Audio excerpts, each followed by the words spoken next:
Okay, so good afternoon, everyone, in the chamber and at home to the second day of hearings of submissions to the annual plan process. We had a really interesting day yesterday, so looking forward to this afternoon. We have no Zoom attendees. We do have some apologies from Councillor Kett, from Councillor Soper, from Councillor Crackett, and from Councillor Pottinger. And we do have the Mayor in the chamber, but he's leaving in about half an hour, so he will be an apology for leaving early. So with that, I think we're all set to go.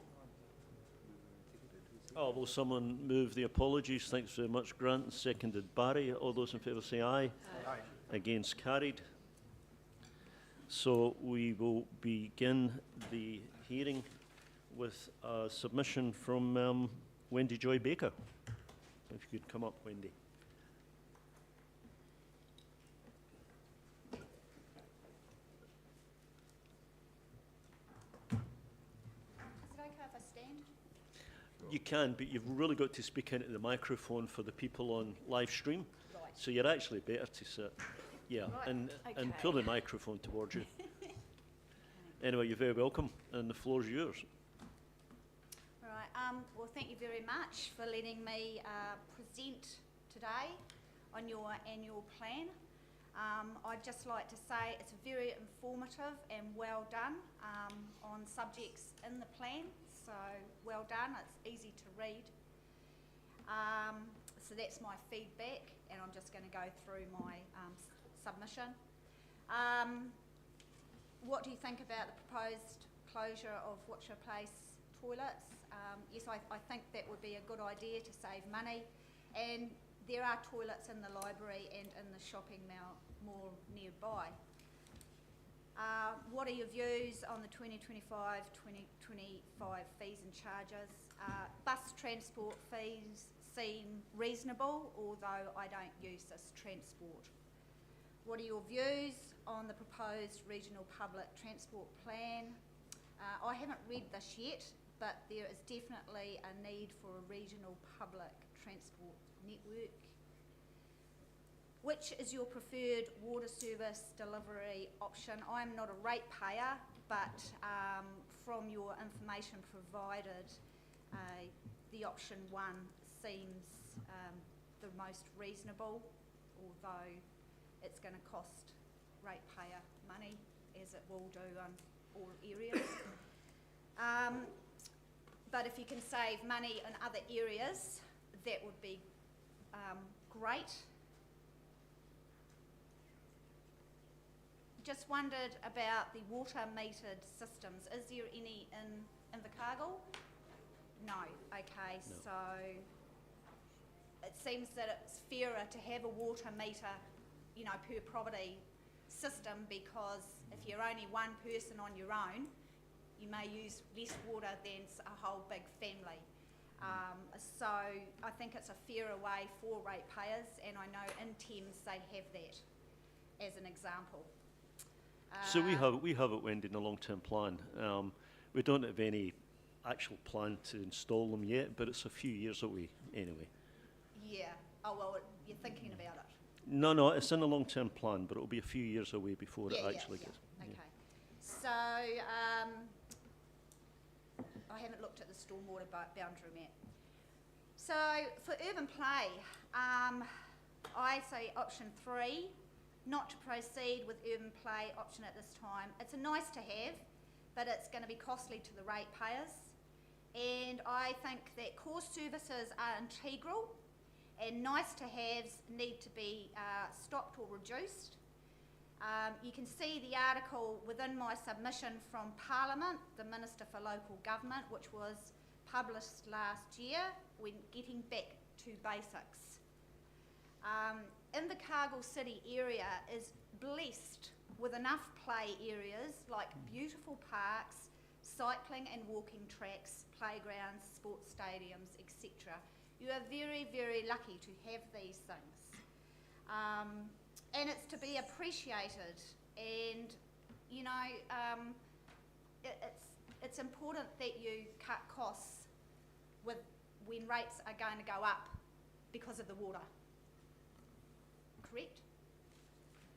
Okay, so other things I'd like to comment on is your dog control report for 2023-2024. The total complaints was 2,025. That's a heck of a lot of complaints. Your attacks were 86. Rushing intimidation was 98 to do with your dog control report. Your wandering dogs was 577. Where is the bylaw information? For instance, your dog's off lead in on-lead areas. You'll see 3 photos of dogs off leads in Queen's Park area. Now, I have brought this up before, and I noticed that your dogs on lead signs have gone back to being smaller again. You did increase the size of the dogs on leads signage on your main Queen's Park signs, but they have no longer there. Now, as a champion athlete, and I've been here, I came first of all to Burt Munro in 2010. I've been running around that Queen's Park for 15 odd years, on and off. And I love my fitness. You'll see an article where I won 4 gold medals last year. Yep. And my fitness is about family. Now, I don't like to be interrupted by an off-lead dog anywhere, to be quite honest, that's in a public area. It's not fair. And it's not fair to other people too that enjoy walking their dogs or enjoying their fitness either. And I've spoken to a few people that have concerns about dogs off leads. It's not just, obviously, Invercargill.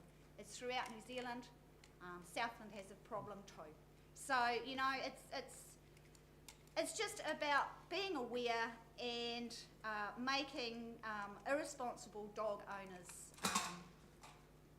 they're still not doing the right thing. And it's a bylaw safety rules. It's a Dog Control Act's been going since 1996. That's nearly 30 years. So dog owners should know the rules by now, and they should definitely know the rules in Queen's Park. Going to the War Memorial, and you know how passionate I am about Anzac, and we've just had Anzac. I've noticed a lot of rubbish. I've picked up rubbish. You'll see photos of the rubbish there. It takes a lot of, concerned, caring stuff that I have in my heart to go and pick up the rubbish that you guys should be picking up at a place of mana, at the War Memorial at Invercargill. It's a sacred area. And I also feel that there's a lot of antisocial vehicle behaviour going on down Victoria Ave. Skid marks along the street near the War Memorial. This is not a good look, and it's definitely not how our war veterans, would have the country today. This area needs to be patrolled more by police, and ICC need to install security cameras, please, as a suggestion for the prevention of disrespectful behaviour in an honourable area. Littering fine is $100, I hear. I've read on the internet as a littering in New Zealand. So, so I'm going to end by saying my Anzac poem, and I'm going to stand for this. This reef is my little reef that I put on the Invercargill cenotaph. It happens to be near the baker, the name Baker underneath, and it happened to be next to your Invercargill City Council reef that you laid. Very nice. We will remember them in. We will remember them in the sunshine. We will remember them in the rain. We will remember them in every season, and especially on Anzac Day. We will remember them in our hearts. We will remember them in our souls. We will remember them in our family history, those brave heroes so bold. We will remember them in our community. We will remember them in countries afar. We We'll remember them in many loving ways because every war service person is a star. And today I'm wearing a tribute to my father. He was a war veteran in World War II in the tanks. And a tribute to my grandmother, who was in Bristol as an ARP warden, and my grandfather in Bristol was a special constable. And I think we owe it to our family history, like it says in the poem, and we owe it to all war veterans and service people to make our country better, and that includes all of you. So I hope you take what I said on board because it's important. Every single submitter is important, no matter who they are or where they come from. Thank you. Thank you very much, Wendy, and thanks for sharing that beautiful poem with us. Are there any questions for Wendy? I'll ask you one, Wendy. When you talked about the dogs, you emphasised the need for signage. Pardon? You emphasised the need for signage, for larger signage. Yes. Do you think that would be an effective deterrent? Well, if you're going to put it on the side of the big sign, like you have before, it just, it'll make a presence felt there. Because you're still having problems. I've spoken to your animal control officer, and they're doing controls in that area, but it's been going on for years. So, and dog control is a serious thing that, should not be swept under the carpet. And as I say, the Dog Control Act, the rules are there for your council and every other council that's relevant to implement. So please do better because, it's important for everybody's safety and enjoyment in life. Okay, thank you. We have a question from Panya. Kia ora, Wendy. Thank you for your wise words, I want to say. Oh, thank you very much. And I'm just really interested, is there any other areas of concern that you have around, dog control or issues? Is it just Queen's Park area or do you see them? Oh, okay. You brought up something about dog excrement is a bit of a problem, around. It'd be good to sort of make more of an emphasis to make sure that people are picking up. Now, I want to congratulate your council. You have the little bag things, you have the doggy things. So I want to congratulate you on that because more councils should do that. Okay. So that's really encouraging. And I do see a lot of dog owners that have got their little bags on their legs. There are a lot of responsible, caring dog owners out there. It's just some, like to get away with things. And it's not good enough. Sorry, it's not good enough, and there should be more. Like I say, you need to have something in your dog control report for bylaws that says the number of complaints or the number of infringements are given out for bylaws. And Southern District Council has just started doing that in their last 2023-24 report. But I must say that your report is more in depth and has more information on it, so congratulations for that. But just to, just to bring up that what you were saying is. Okay. So thank you very much, Wendy. So, I mean, you know the idea of these is that we hear what you say and then we take that then into deliberations having heard what you've said. So I appreciate you coming today. Thank you. And I appreciate having feedback because when you put a lot of effort into your submission or presentation to a council, it is nice. And I thank you very much for any feedback and your attentiveness too. Thank you. Thank you. Thank you. Thank you. So, we have the next submitter is Jennifer Campbell. Jenny. As we all know. Kia ora koutou katoa, ko Jenny Campbell ahau, ko takatimi taku maunga, ko takatimi taku waka, ko reti taku awa, ko te rau araha tōku marae, ko Ngāi Tahu tōku iwi, no Mosman ahau, ko Jenny Campbell ahau. Yeah. Jenny, you will find it easier to sit down because the microphone reaches you then. You don't have to. You're better. That's better. Kia ora. So the floor is yours.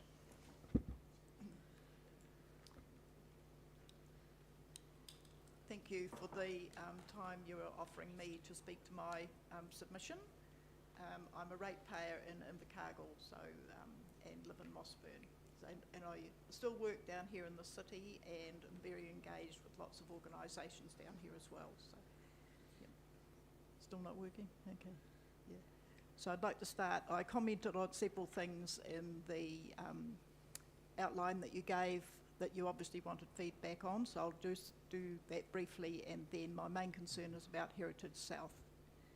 So, Wagner Place toilets, I do not agree that these be closed. There will be more people, especially from the new accommodation being built in the vicinity, and this is as well as the essential service that it is for people who come, both live in the city and are visitors, and they have the added facility of a shower, which I think is not available in other central public conveniences in the city. Next topic, fees and charges. I want services, not just for myself and whānau, but for the good of our general community, so I need to be prepared to pay.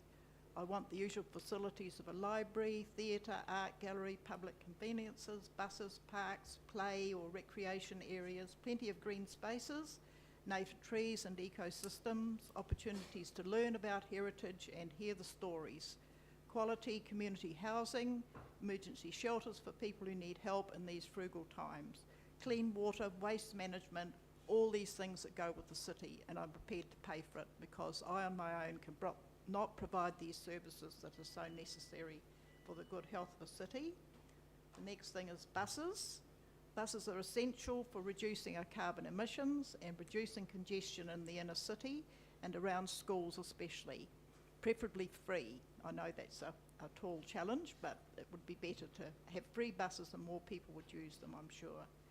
The water option I selected was I feel that Invercargill City Council staff have the experience to make sure our water is at its correct quality for human consumption, stormwater is managed effectively, and infrastructure being replaced as needed to make services effective. And I actually went on a Zoom just recently that explained the whole differences between the three options that you had.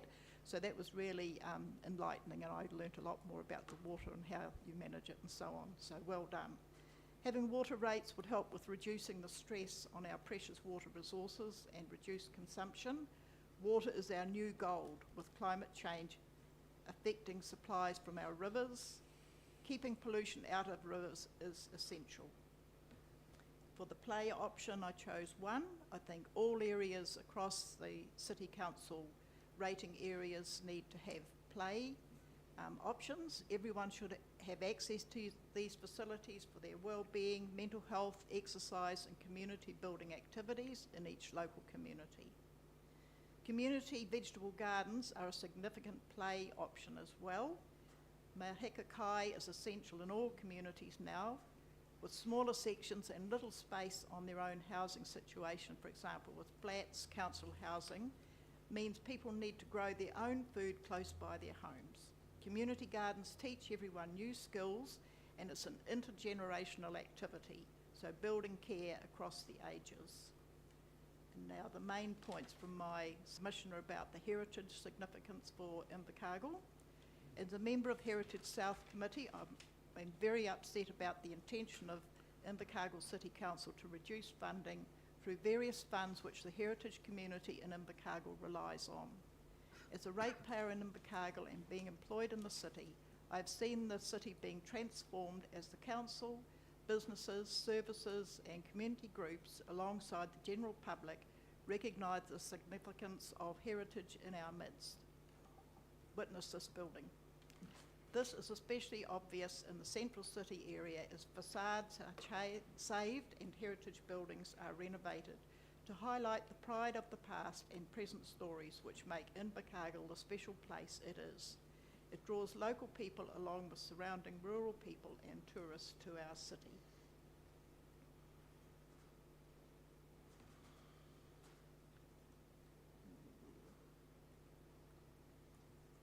Technology isn't my strongest point, as you can imagine. I'm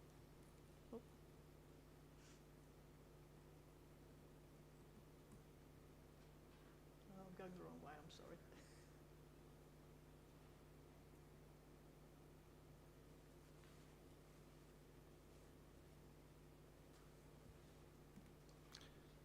I mean, we do understand the point you're making, Jenny. It's up to you if you want to stop and take questions at this point.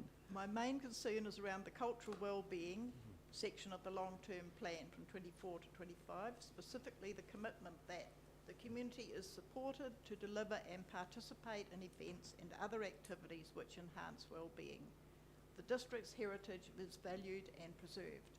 I'm very concerned that the 25-26 annual plan is intending to downgrade or remove this commitment by reducing the Community Wellbeing Fund, pausing the Built Heritage Fund, reducing funding for regional development, which I understand includes Invercargill City Council's withdrawal from the Southland Regional Heritage Committee and its funding arm. I submit my opposition to all these proposals. 1, reducing the Community Wellbeing Fund. This fund has particularly supported March Heritage Month events with perspectives including tangata whenua, local community groups and businesses entering with pride into the spirit of this by showcasing their unique stories from their past as well as hopes for the future. Educational workshops and increasing a partnership with Waihopai Runaka and other Murihiku Runaka are envisaged with plans for the future. All of this showcasing, which brings huge benefits to our city, will all be in jeopardy, not just for present residents from across Murihiku, but also engages with residents to Invercargill, especially migrants. Pausing the Built Heritage Fund.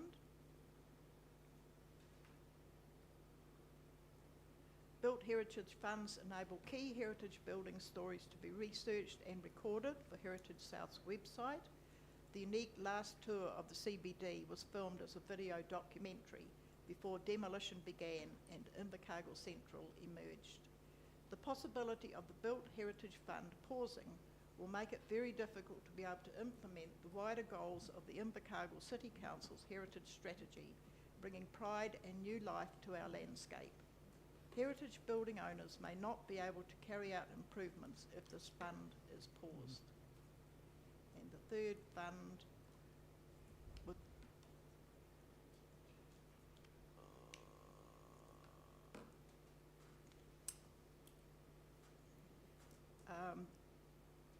the City Council withdrawal from Regional Heritage Committee. Loss of this heritage funding is catastrophic for Heritage South and all the work that has been done and wants to continue to do to benefit our city. The loss of this funding may mean Heritage Month may have to stop after this year. This would be disastrous after so much hard mahi has been done over many years to bring our proud heritage into the limelight in the city, along with other rural communities and local visitors alongside overseas visitors. Many local museums and other heritage projects will also lose this essential funding. These actions will mean ICC will lose its social licence across the influential heritage community as well as the wider Murihiku area. Heritage South's mahi over many years has built up strong relationships and raised awareness of our significant stories of our ancestors, both Maori as tangata whenua and tauiwi as migrants. The richness of these stories of mana, action, thinking, kaupapa and hard work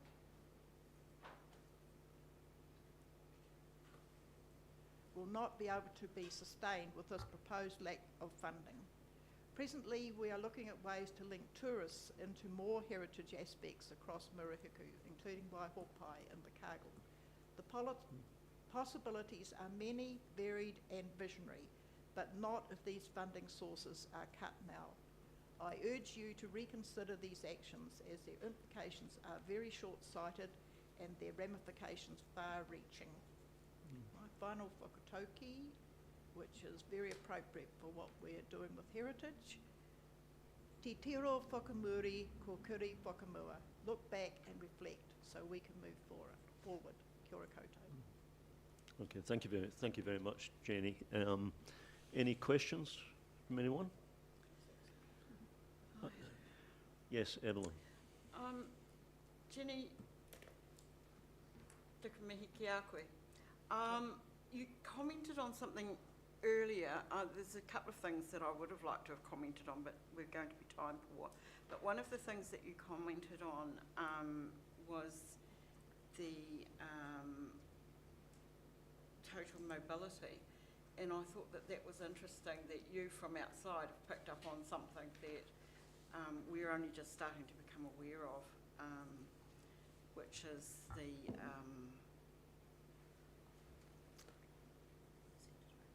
the percentage rate that of use. So how have you become aware of this, and what is it telling you about who is looking at this service and what we should be doing about it? Yes, it's kind of hearsay that I just popped it in there in case people could look into it. And I am quite concerned about the impact. It's those things impacting on rates I feel that we're perhaps not getting to grips with. And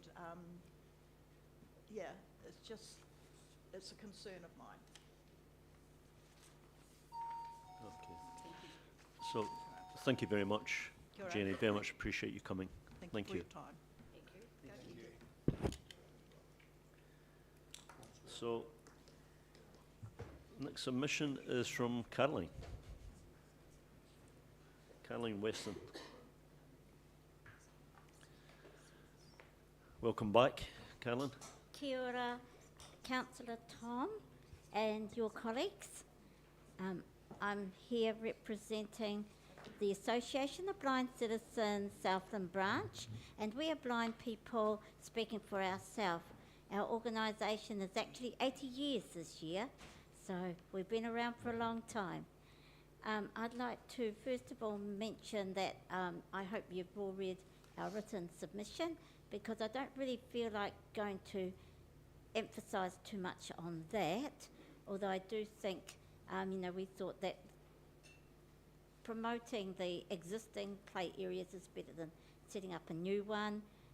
It's easier for blind parents to go to their local play area than having to come into town all the time for their children to play. But I'd like to actually focus mainly today on your public transport, which is part of your annual plan and annual budget. Total mobility is a very essential service for blind, vision impaired and deaf-blind people. We cannot drive. Well, we could drive, but I don't think anyone would let us drive on the road.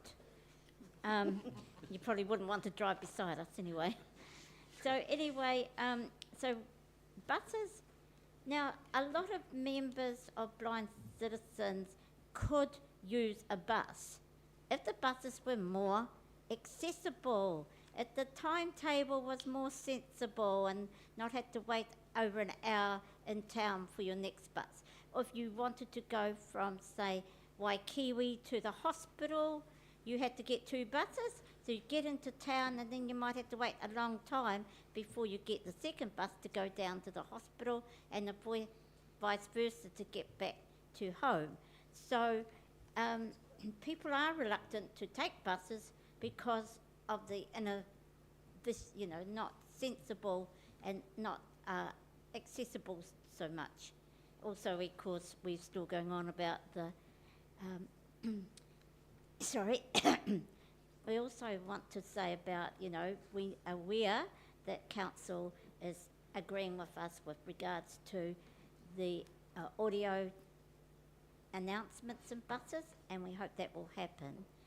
The other thing is, of course, because the buses are not necessarily accessible to disabled people, people are using total mobility more than they probably need to if the buses were better. So that's one reason why I'm thinking about buses. Thank you. Can I just take a drink for a minute? Yes, you may, of course. And I'll do the same while you're doing that. Thank you. So I know that there is a big problem with the budget for total mobility, and I see the 2 reasons for this other than people not being able to access the buses. One is these 2 taxi companies who have decided to pay the extra 25% for individuals with total mobility. Our council does have the right and the means to be able to decide on which taxi companies can have total mobility, and you can make the rules. So I'm not quite sure why council staff decided to let these 2 taxi companies give free taxis at certain times of the day to people with disabilities, because that meant that those of people who have a limited income, because most of disabled people are on a benefit, and I don't know if you realise, but benefits are very, very small amounts of money these days. You might be lucky to have $10 in your purse for that week, and if you only have $10 and you have to pay even 25% of the fare for a taxi, that limits the number of taxis you're going to pay, going to take, number of rides. However, if you get free taxis, you can have as many rides as you like during those times that they're offered. So that was one disadvantage, and I believe that should never have happened. The other issue that I want to bring to the council is, I think the other problem is total mobility is designed for disabled people. It's designed for people with a permanent disability. There is a criteria set down for the assessors to go through with an individual looking to have a total mobility card. And it's not just because you can't drive, it's because you have a disability.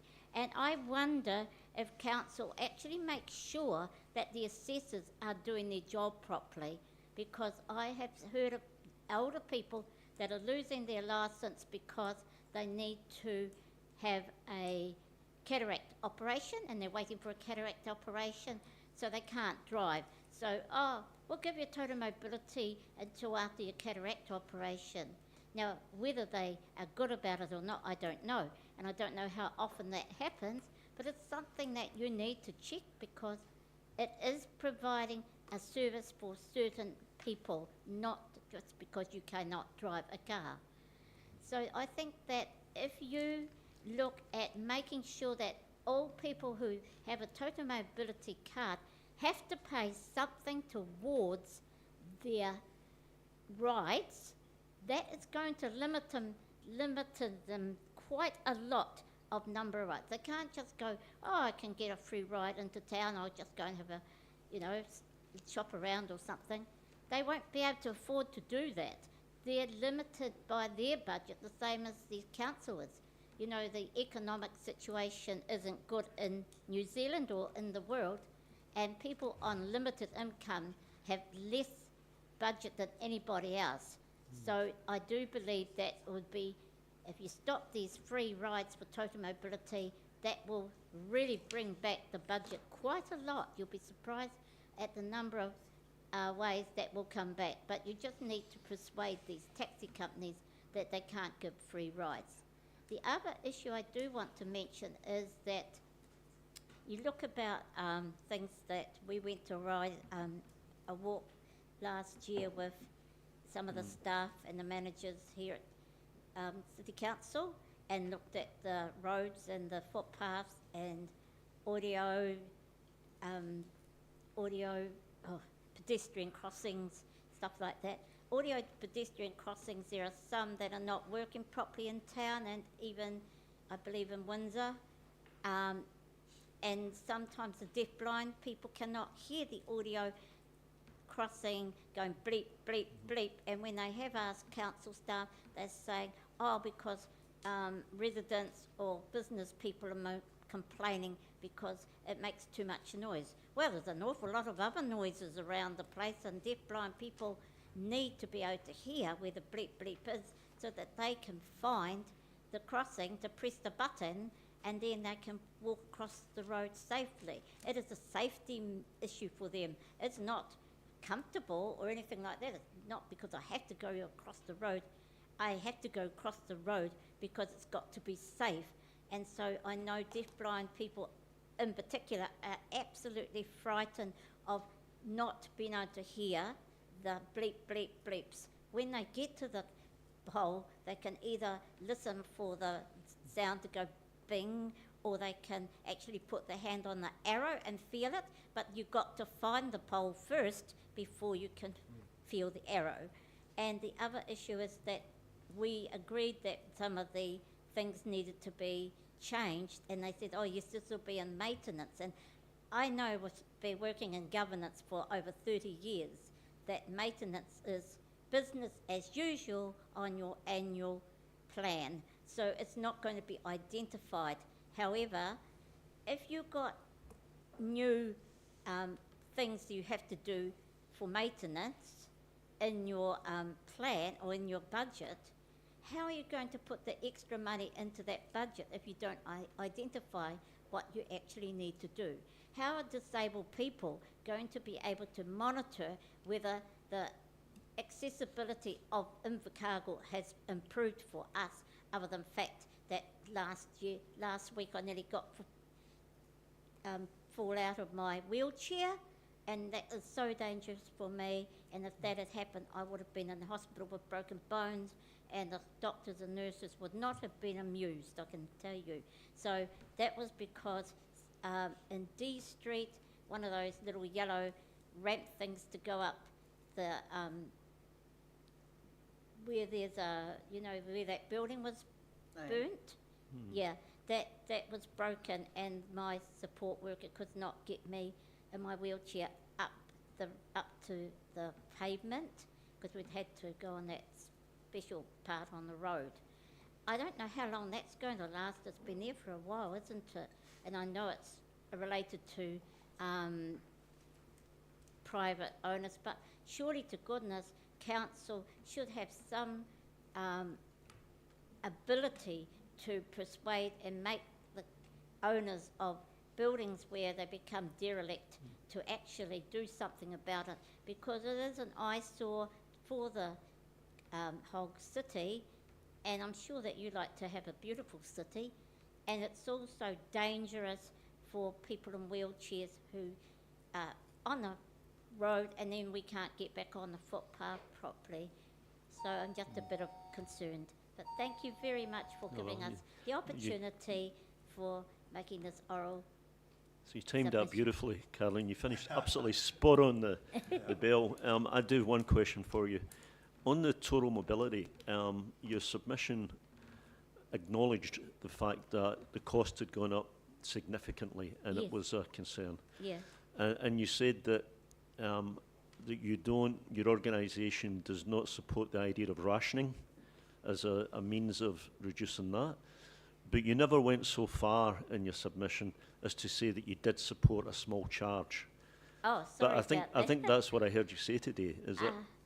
The reason for that was because Vic West and myself and my husband, we did attend a meeting that the council held at the Hanson Hall, about a few weeks ago before Easter, and we did make that comment, and we said we agreed on a small thing there, so I wasn't sure how much notes was made from that meeting and how much we had to put into our submission. Okay, so I understand. I apologise for that. Thank you very much. No, it's always good to put it in the submission. Is there any other last question? Yes. Thanks, Steve. Tom. Kia ora, Caroline. It's always a pleasure. Councillor Broad here. Always a pleasure having you present to us. I always appreciate your passion and leave with some really valuable insights. I just wanted to touch on the bus service. You said, look, happy to use buses, but want to see some improvements. So, using, I guess, the insights you can give us, is there one kind of practical change that we can apply to the current bus service that would really help you in your day-to-day? For myself, well, my husband and I are quite lucky because we're quite close to a bus stop, but I'm a little bit worried about now that I had to use a wheelchair instead of walking because I can't walk very far. And I know they have kneeling buses, but I remember going on the buses and even quite frightened about the amount of gap between the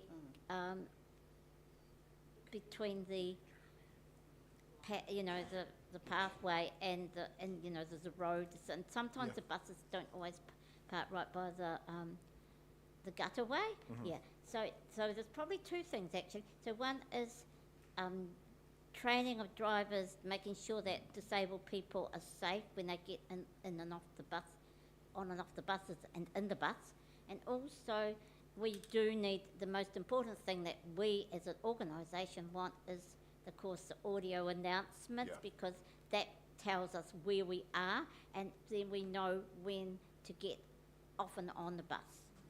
And we know what bus it is if it's in town. Awesome. That's really important feedback. Thank for that. you. Thanks very much. I think we have to close there, actually, so thank you very much for coming again, Carolyn. Thank you. Okay, thank you. My husband can't hear. Tony, Here it finish comes. Thanks very much. Thank you. So our next submission is from Mark Shirley.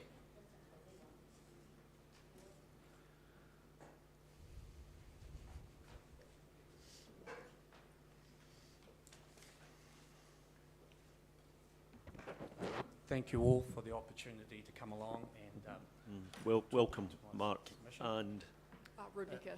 Rebecca's my support person. I'm a bit nervous. Rebecca's my daughter. okay. I'm- So the floor is yours, Okay, Mark, thank and you. Rebecca. So you can both speak at either. Okay. My name's Mark Shirley. I live at 101 East Road, which is just past the Ascot Hotel, and it's in between basically the main road out of town, State Highway 1 and Finley Road. I'm on a block in the middle. And I had a submission sent to me, proposal that there'd been drone footage of the area and that I may possibly benefit from stormwater drainage on my property. Now, I'm on a 5-acre block, which is 2 hectares, and the map that I've supplied showed that half of that went through my property. So we're talking about 1 hectare, you know, like 2 acres, because my house is on about 1 acre. And my contention is that the drone, what it had picked up was a man-made sort of a levelling that went to an old duck pond that has no drainage or anything, and my place does not benefit from any stormwater anywhere. I haven't got any access to it on the main road, and I haven't got any access to it from Finley Road. So what I rely on is soak holes and aerators. I get my property aerated every year because I have, my hobby is horses. So I have horses on there and they compact the ground. So I've just had an aerator in that digs up the ground, and I've put in soak holes that break the clay pan and go through another blue clay pan, and then that's the only sort of drainage I could get. I would dearly love to have access to stormwater. It would make my life easier, but my simple message is I don't. Yeah, definitely, like our feedback submission is that it can't be said that we directly or indirectly benefit Rebecca, from... speak a little closer. Oh, to the sorry, thank microphone. you.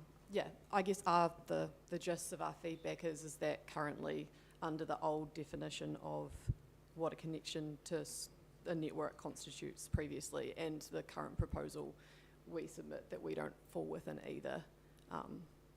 And that it would be unjust that a constantly flooded place that we drain be under a policy.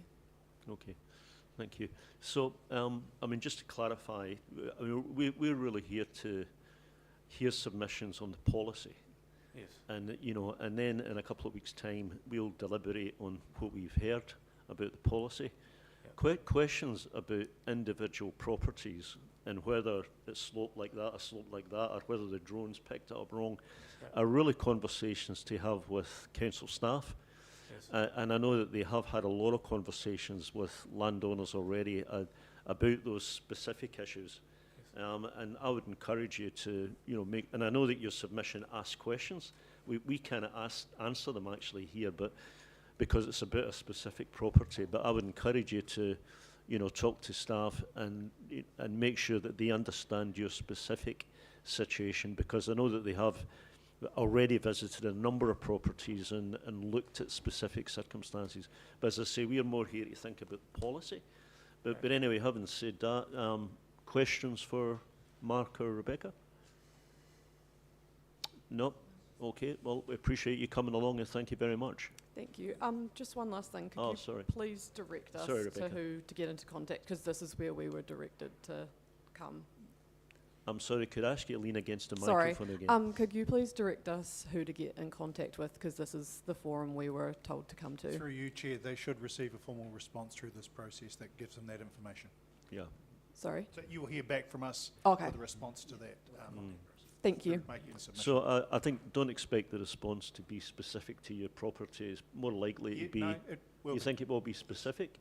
Okay then. Okay. Well, so thank you very much for coming along. Thank you. Thank you. So what I gather from this, I'm at the wrong forum, really. No, No, this is the correct forum. No. Come here to raise it and then it'll be followed up. This is the correct forum. It's just that, Mark, we don't have information about every property in No. Invercargill, Okay. so we cannot respond to you. But I mean, as But we will, staff will. But it will Okay. be in in another way. It will be. So it was certainly worthwhile you coming today. Okay. Thank you. Thank you for your time. Yeah. Thank you. Appreciate it. Thank you.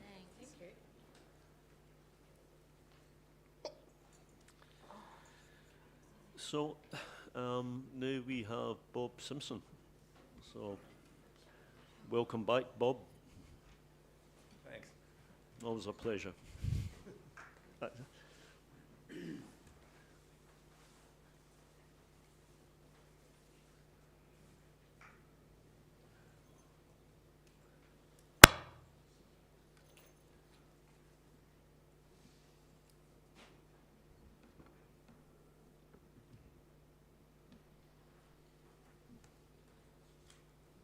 My prepared notes thought Nobby was going to be chairing it.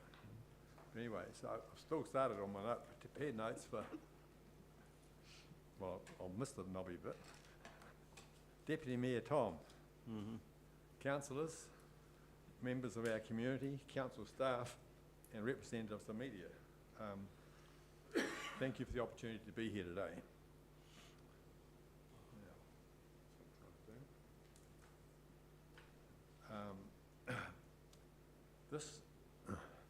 This submission asks the Invercargill City Council to simplify and improve the design of the museum project. The current budget is $76.5 million.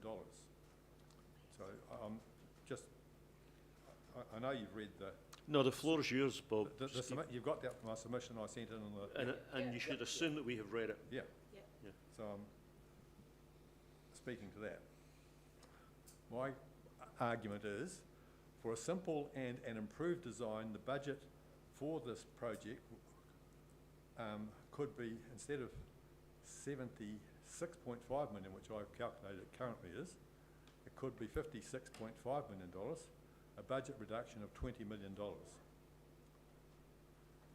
So, some of the background: the Southern Museum and Art Gallery, SMAG, with its pyramid roof, opened in 1990. Over the next 28 years, some minor changes were made. The building contained a museum, an art gallery, a cafe, a shop, and an information centre. The building was also home for many tuataras, and people could view the tuataras from the outside during daylight hours and from the inside when the museum was open. The staff let some people handle the tuataras. The building also contained storage areas for museum items and for artworks. The Southern Museum and Art Gallery was a popular place. The SMAG building had many limitations and several major development options were considered, but none were ever built. In my written submission to the annual plan, I state the current design is complex and expensive. The roof and the ceiling of the central entry foyer has a pair of large imitation walkers. This entry design could be simplified. Both the western and the eastern buildings appear to have internal gutters which are likely to leak. On the eastern block, the wide external stair facing south does not seem to have a roof, so the steps are likely to be wet and slippery. The most significant cost design change I recommend is to convert the western building from being a predominantly single-storey building into a two-storey building. By using the same concrete foundations and concrete floor, which are already built, this alteration will provide twice the floor area of the current block at a reduced cost per square metre. This additional floor area could be used for some of the activities which had been intended to be in the entry foyer and in the eastern building.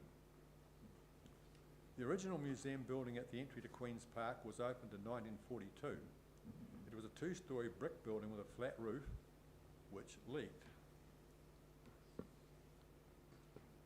The late Russell Beck, 1941 to 2018, started work at the Southland Museum and Art Gallery in about 1960, and he became the director of SMAG in 1976.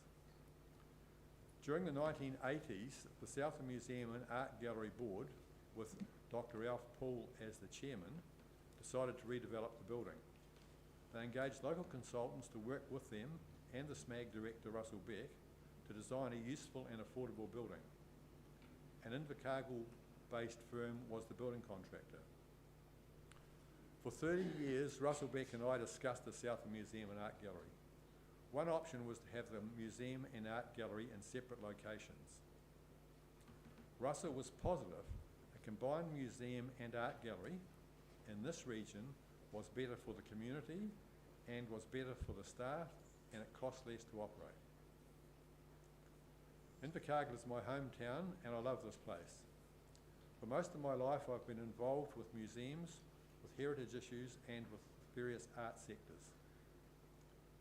The high point for me was the reopening of the museum in September 1990. Russell Beck organised this event, and as the then chair of the Trust Bank Southland Community Trust, I attended the formal opening of the museum in the afternoon. In the evening, along with 10,000 people, my family and I enjoyed a music performance which had been composed for this event. At the same time, we watched a spectacular light show on the south face of the museum's white pyramid roof. A few of you remember that wonderful evening. I'm not sure who was there. 2, 3. It was good. Right.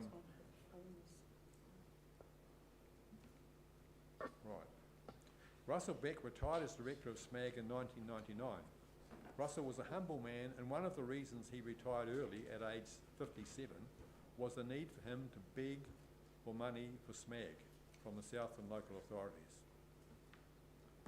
The low point for me as an architect and as a committee member of the Friends of the Southland Museum and Art Gallery was in April 2018 when the Southland Museum and Art Gallery was closed, supposedly for earthquake reasons. Now this proposed simple, better building could include spaces for art and other exhibitions. Supporters of important cultural associations, if asked, often give money to support these societies.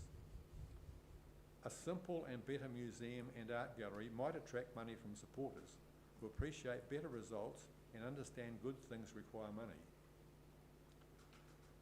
The $20 million reduction in the budget for this museum project would finance the purchase of the H&J Smith site and could finance the start of the redevelopment of that site. Now, I've just handwritten this in here, but I'll give you some copies in a minute of what I've just said. I've just this morning got going a website called www.southernviews.co.nz, and that's got my submission I've just read and the submission I put in on the 11th of April, the written one you've got in front of you. So this submission asked the Invercargill City Council to become a southern region leader and to simplify and improve this project. Thank you. Finish, Bob? Thank you. Questions for Bob? Bob, sorry, did you not have a question, Dan? You... No, no. Oh, sorry, Grant. Yeah, thanks, Tom, and hi, Bob. Couple of things. So obviously, I take from what you've said, you're a supporter of an investment in the museum. Definitely. Yep. want to pick your brains around the stadium. So the old stadium versus the new stadium. Can I, I've got papers here, copies of what I just said. Oh yeah, yeah. So, you know, obviously the new stadium's a lot more advanced than the old stadium that fell down under the snow. Well, I don't really want to get into a debate about that. No, I'm interested in the fact that it's a better stadium in my view. Would you concur with that? Not necessarily, no. Okay. Because I think it's dramatically bigger, and Yeah. therefore the ongoing costs are dramatically more. Yeah. And we're not really budgeted to cope with that. So, but I'm trying real hard to, I didn't look at my time. Yeah. But I'd like to stick to what I've talked about. Okay. So you believe in the investment in the museum, but what you've said to us today basically is that you're not keen on the eastern building. No, I'm saying, well, some of the newspaper reports, and despite the fact that I've tried to get all sorts of information about the buildings, I haven't got it. And so it's hard to know how complex it is, and looking at the pictures, there's no evidence of where vehicles go, or it's just a shortage of evidence. So I don't understand So you lots need of more. things. Okay. Thank you. Right. So yeah, I mean, so you've prepared your submission on the basis of what you've got. Which is But not sufficient, really. Okay, thank you. And Grant, I'm happy to talk to people in a forum apart from this where there's some time.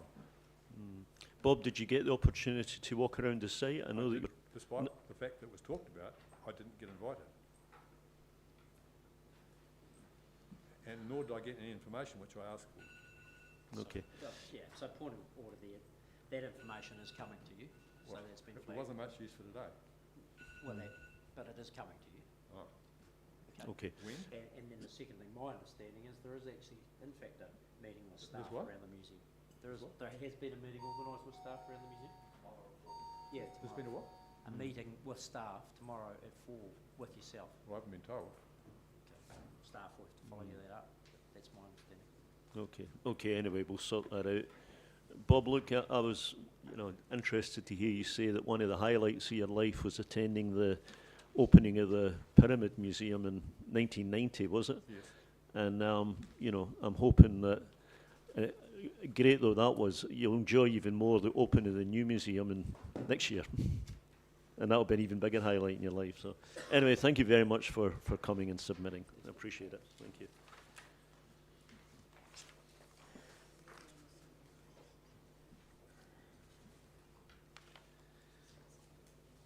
So our next submitter is Bex Adamson. Please come up, Bex, once Bob's had a chance to Get out. organise himself. Thank you. Cheers.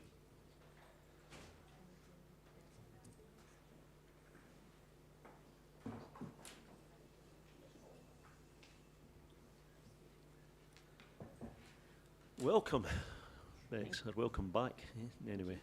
So, the floor's yours. Thank you very much. It's lovely to be here. My name's Bex Amundsen, and I'm here today on behalf of Connected Murihiku. I would just like to start by thanking again the Invercargill City Council for your administrative and governance support for the Connected Murihiku work. That, alongside the MB funding that we received, has been vital to getting this work where it is today. And so I would also like to thank the staff that have been involved, and Councillor Broad and Pania, who are both members of the committee. The key milestone for Connected Murihiku was the establishment of a website that was, the target was to have it up and running by the 1st of June 2024, which we achieved. And that is a one-stop shop for community and social organisations, so that they can find local stories, be directed to information that will support the work that they're doing, as well as the different sort of sectors of the community that that might be of interest to people, as well as having lots of resources and support and tools for people in the sector to use. One of the other things that we have been doing is sending out a monthly newsletter to our database, which is a growing database. now over 200 people on that database, and we've actually now just started a second newsletter a month because actually the one a month was getting quite full. So we've just started a new one this week, which is targeted just primarily on the activity that Connected Murihiku is doing, rather than sharing information about the wider community sector and what they are doing. So this year alone, Connected Murihiku has facilitated some governance training through the Community Law Centre. We're also in the process of organising some health and safety training for not-for-profits, and we've got Volunteering New Zealand coming to Southland later next month to do some training for volunteer coordinators. We have facilitated access to a funding database portal, which has started off with only 6 people subscribing, and with us promoting that through our newsletter and things, went up to 31 different organisations using that. And we have coordinated a couple of different conversations that seem to be happening kind of separately in the community. We've helped to facilitate and coordinate some of those conversations so that everybody's in the room, which has been fantastic. What we've just handed around is a report on a hui that we had at the start of February with a range of community organisations, and we asked the question around what's challenging or impacting the sector at the moment, and that is the summary of that. Some of the things that came up through that were the increasing demand for organisations who are already operating at or beyond their capacity, funding uncertainty, and the volunteering sector and how that's changing and becoming more difficult. But you'll notice that there was also a lot of solutions identified there in that report as well, and some of those talk about collaboration and sharing resources, capability building, and raising the awareness of the not-for-profit sector and also connection with the sector. And I guess that's what I wanted to highlight in particular, because that is the role that Connected Murihiku is starting to play in the community and not-for-profit sector now.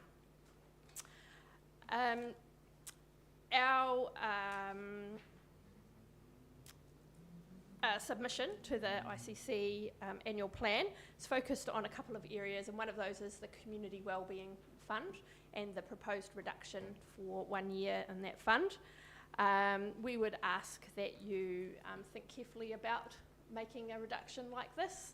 I think often it's easier to take money out of an annual plan and say that you're going to put it back in the next year, but I guess I would wonder how we know that that's going to happen, and I think that the Community Wellbeing Fund plays a really important role in supporting a lot of the vibrancy that happens in our community, but also some of the work that community and social organisations are doing.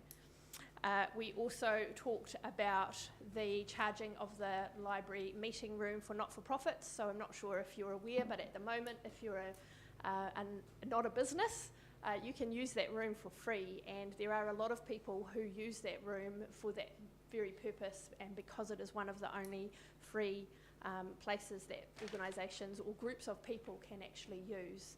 And whilst it might seem like a small amount of money, I think it's proposed about $15 an hour to use that. It doesn't take long to add up if you've got sort of a 2 or 3 hour meeting happening there, and if you're a group of people who have no income, if you're a voluntary group, then that might become a barrier and make it even more difficult for them to use those, to operate.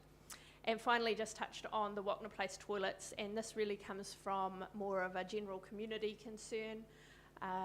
The feedback that we have had is that sometimes people don't always feel welcome at the mall, especially if they are people who maybe don't fit into society in the way that most of us do.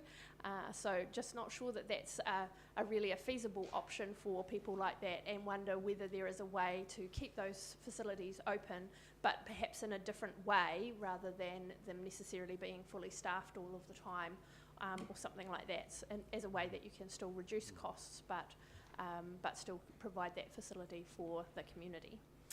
So so just with that, would be really appreciate if you could think about these issues when you're considering your process. And check out our website if you don't already subscribe. Please feel free to subscribe to our newsletter. A bit of a shameless plug. And if you are involved in any community organisations or know anybody who are, please feel free to share this information with them so that they can get on board with it as well. Thank you very much. Okay, thank you. Questions? Yes, Trish. Thank you, Bex. I appreciate the work you've done and what you do in the community. We're very fortunate to have you. I'm just going to ask you a question about this Connected Murihiku collaboration document we've got here. And you've made a statement here, what would help, and it says a shift towards more long-term flexible funding would provide stability, allowing organisations to focus on their mission. Do you see that as the role of council, or is it not the organisation's responsibility to find that themselves? Yeah, so I guess for context, that question was asked of the organisations Yes. at our hui, and it wasn't necessarily to feed back to council. Right. It was for kind of creating a picture about what the issues are that people are dealing with in the not-for-profit sector and what they think some solutions or ways that things could be done differently might be. And so in that section, I think that's the funding section, there was a lot of talk about funders all having different application forms and asking this lots of different questions in different ways, and whether there's ways that things could be done in a more cohesive way from the funder point of view, but also how can funding be more responsive to the needs of the community and the work that organisations are doing, rather than setting targets that are potentially to do these things that maybe government thinks are the issue but might not be the core issue for our communities, I think is what that part sort of refers to. You'll be aware, obviously, that there's funding that is operational funding that we allow through in the Community Wellbeing Fund, but in doing that, we limit what we can give out on an ad hoc basis. Yes. So, it's a toss up between two different things. Yeah. I think that, my question really is, what else could be done to support sustainable funding in the community? I don't see that we can do that. Yeah. I guess one of the things that we're looking at is access to the funding database, which I mentioned. And so it used to be funded and hosted by libraries across the region, and therefore it was funded by councils, and everybody had access to it.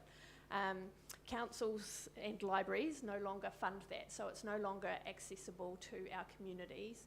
And one of the reasons that I've been told they stopped funding it is because nobody was using it. I suspect that is because nobody knew it was there, because it wasn't promoted. So what we're looking at doing is getting funding to fund access to that portal again. But part of the role of Connected Murihiku will be to promote that out in the region, and also provide some support for people to help navigate it, because again, a lot of people involved in the not-for-profit sector are volunteers. They're doing this stuff on top of raising a family and doing work in the community as well as their job. So they don't necessarily have time that a dedicated person who has paid hours to committing to those kinds of things. So that's part of the role that we are looking at doing. I guess from a council point of view, I could be cheeky and say I was recently at a conference in Tauranga, and I talked to some people from the Taupo District Council, and what their council is doing is funding, where they provide funding to community organisations for their activity.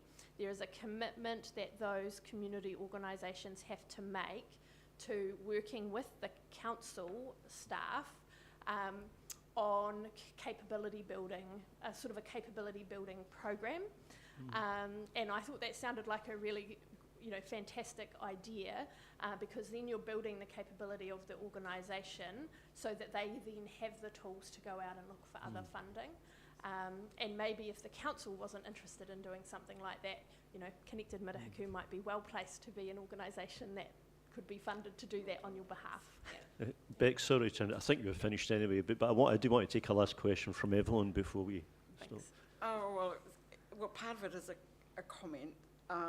So thanks, Bex, because I was there at the beginning. The child that you have produced with our collective help is obviously doing its work. I think I just wanted to pick up on a point that you made within there, that the Community Wellbeing Fund funding can enable small groups to do mighty things. Yep. So not so much that people should be reliant on it, but also the ability to be contracted, even at a small amount for 3 years, enables better continuity rather than applying every year. The whole accountability process seems to be one of the things that you're picking up on within the comment that you made. It sounds like nothing much has changed in my life, but is that one of the things that you're highlighting with these comments to us today?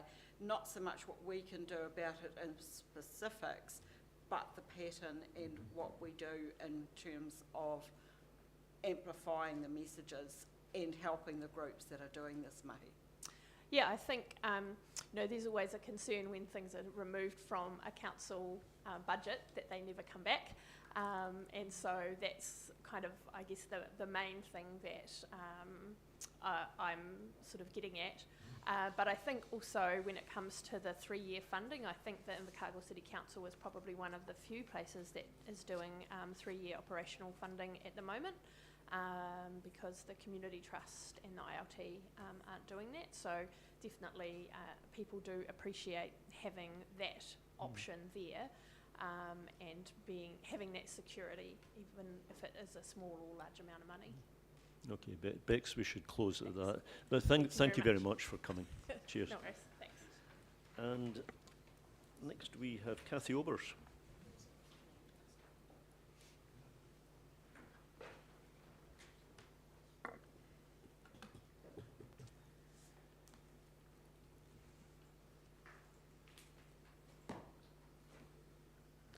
Thank you for coming, Cathy. That's my floor.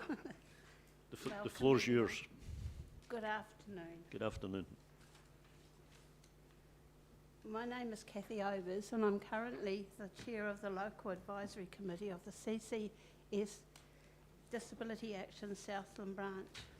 But I'm also a resident of our Invercargill City, and as I prepared for today, I realised that I hadn't shared my thoughts on the rates increase. I will do so now and hope this is taken into consideration. I support the rate increase to be 9.4%, as I believe if we don't have a reasonable increase this time, the next increase may be more than doubled what we face today. And we are facing hard economic times and we need to be realistic. So I'll move on from that. My first comments is about the Wapna Place toilets. I was astonished to read this proposal, as it is a very accessible, well-maintained facility that meets the needs of the community, the young and the elderly, along with the disabled community and homeless. Is a safe place to go without the fear that some of us may experience when we use automated facilities. Will the door suddenly open if I take too long? Bright lights, sometimes strange voices giving directions, to name but a few. A visit to the Wapna Place toilets provides a calm atmosphere where toileting can be done to suit each individual's needs. With the closing of the H&J Smith store, we lost a valuable toileting option which compared well with the Wapna Place facilities. Has a survey been conducted, as many I have spoken to are unaware of this proposal? You wish people to visit the city, but this proposal, I believe, would discourage many to do a day's city excursion if our best and well-known toileting facility is disestablished. I well remember the underground men's loos and the concrete loo block for the ladies beside the old chief post office. So Wapna Place toilet was a great improvement. I've been around for a while, I think. Now, the regional public transport plan. It was pleasing to note that many suggestions made on behalf of the disabled community have been included in this plan. So we were listened to at the recent November 2024 hui. Now we need to address the concern about the total mobility funding being reduced from 75% down to 50%. Why has this happened, as the disabled community have already faced reduced funding from the central government? Could this issue be researched a bit further, check links for research already done, and even connect with total mobility users within our city via a survey? We need to hear their voices, as it is an important and necessary service for them to use to meet their essential needs, such as medical visits and special appointments. Their well-being is greatly compromised. And I went to bed last night and I couldn't sleep because I thought there's more to that. So I was thinking about the restructuring and improvement being considered for the public transport, being the buses, might help with the disabled community venturing around the city and the suburbs.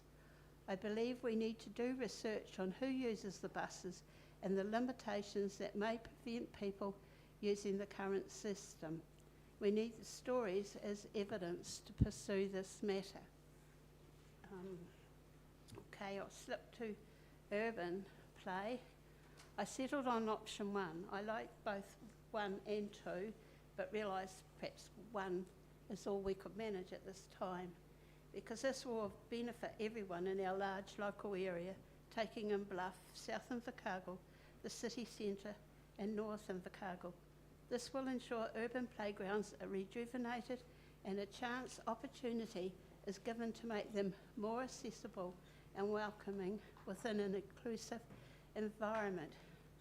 For option 2, do not dismiss this option, as this is a futuristic approach and will benefit our city well into the future, continuing the dream of creating accessible and inclusive play for everyone.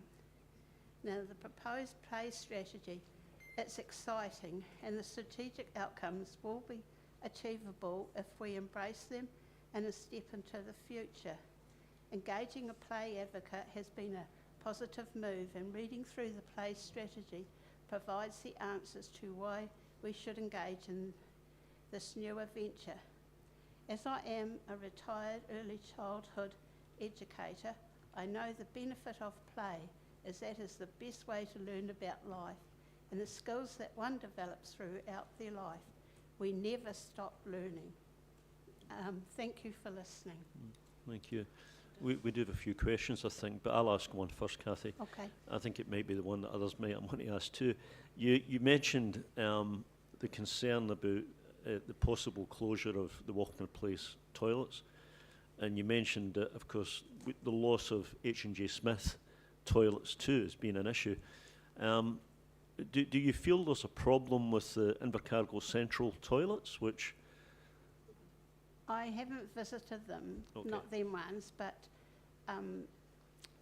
like I can remember a few years ago when I worked with Play Centre, when we brought the children into town, we used the Wapna Place area for our luncheon, and because we had quite a good group of children, probably about 15, it was ideal to have the Wapna Place toilet facilities close by. I know there is one in the library we could use, because I've had to utilise that in my work, but it's good to have somewhere good that you could take the children where it's safe. And what I liked about Wapna Place, and well, more H&J's when I used it, was mothers could go and nurse their babies or change them. And I do know many years ago on our committee we had one lady who had a 12-year-old daughter who utilised the shower room at the Wapna Place for her child who had a disability, but it was a bit of clean-up work or something, I believe, done. So Okay, I would hate to lose it. Thank you. I mean, I would encourage you to have a look at the ones in Invercargill Central. They're pretty impressive, and got a lot of the features that you described. Anyway, Grant, did you have another question? Thanks, Chair. Just want to understand your point you made at the start about the rates increase. Is that your perspective, or you're speaking on behalf of your? No, it's mine as a Okay, resident, yeah. Okay, thank Yeah. you. And then the second one, talking about mobility. Yeah. Or what would your view be on a destination subsidy? So if you're going to the hospital, it's subsidised. If you're going to a medical facility or your doctor, it's subsidised. Yeah.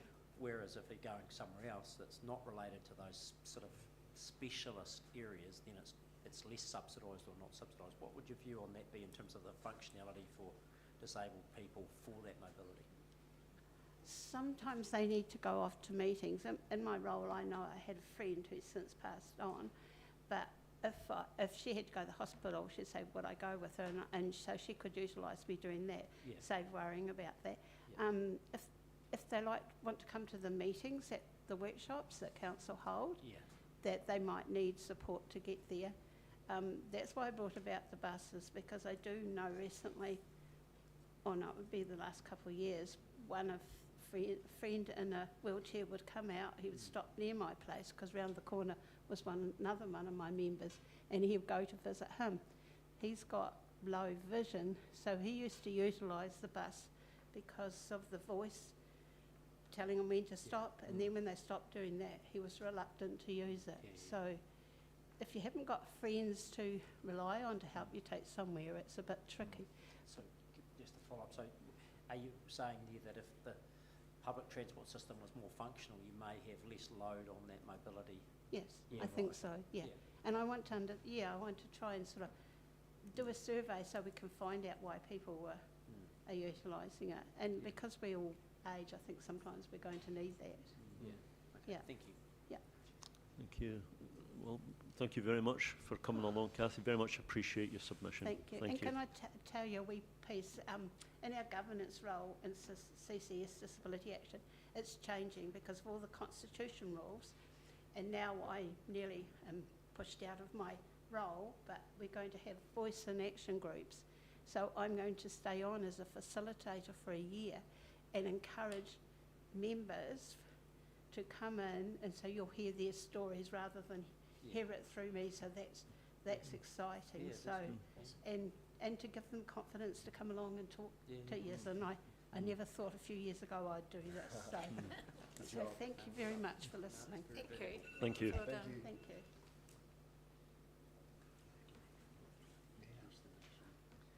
So our next submission is from Neil Boniface and team, by the looks of things.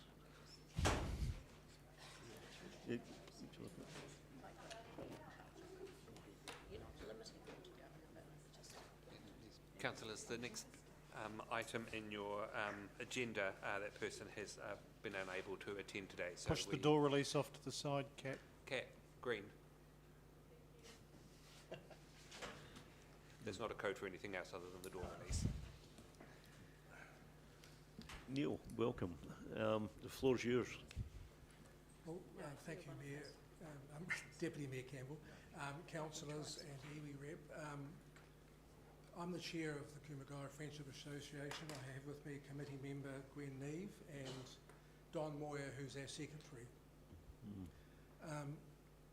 We realise that council's got difficult decisions to make, and our submission probably, in the scheme of things, doesn't appear on the surface to be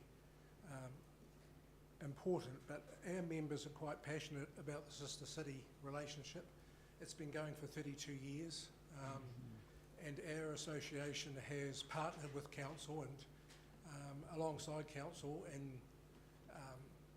hosting citizens groups, councillor delegations, and the like.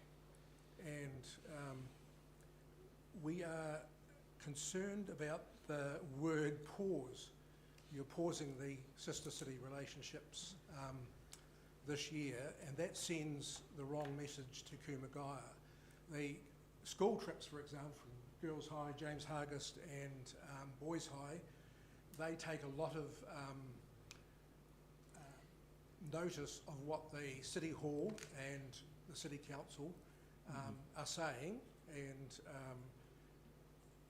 our school representatives who are teaching Japanese in those schools were quite concerned with the word pause, in that it might send a message to Kumagaya that that Invercargill doesn't want school visits this year. So I know that you probably put that in there in relation to your own visit to sister cities. And the other issue that, because I'm not going to read my submission, you've got that before you, but the other concern we have is that there's no funding. All other councils, I've been through quite a few of from Gore, Southern District, right through to Queenstown, they all have funding in their budgets for sister cities. It's only a small amount, and if they don't have a visit in a particular year, then that fund builds up for later on. And we're talking, you know, $30,000, $40,000 a year is 0.04 of your rate take. So it's not a large amount, and I think that it would be wise going forward to have at least some budget. We did put an application in to have some funding to help us with hosting events with the City Council, and I think we asked for $2,000, which is a very modest amount, and our funds are getting low in that regard, and it's going to make it difficult for us to be able to do the role that we have worked alongside Council with. Maybe the other members would like to say something. Yeah, thanks, Mr. Chairman. Yeah, look, I've been the Treasurer and Secretary for a few years now. It's been a long time since we've actually come to the Council and asked for some funding for our own organisation. I can assure you we are extremely frugal in how we spend those monies. Certainly not spent in any way for the benefit of our own members. But we do have hosting obligations.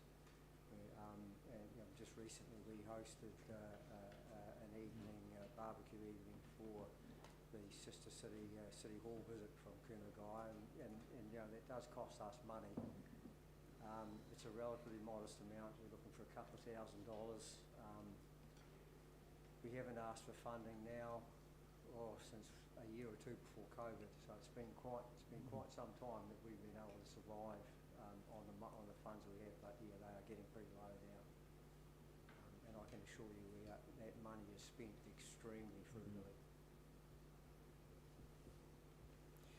Good afternoon. Ngā mihi, tēnā koutou katoa.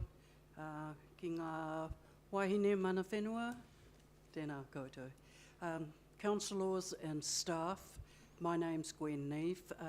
My husband and I divide our time between living in our home on Stewart Island and a home that we've had here in Invercargill for over 30 years, and we have been ratepayers for that length of time. Thank you for the opportunity to speak this afternoon. I am very dedicated to the kaupapa, or the concept of Friendship Committee and Sister Cities. I was formerly a member of the New Zealand National Sister Cities Board. I've decided to borrow a quote from management consultant Peter Drucker, who to address the decision of the council to pause the funding to the Kumagaya Friendship Committee.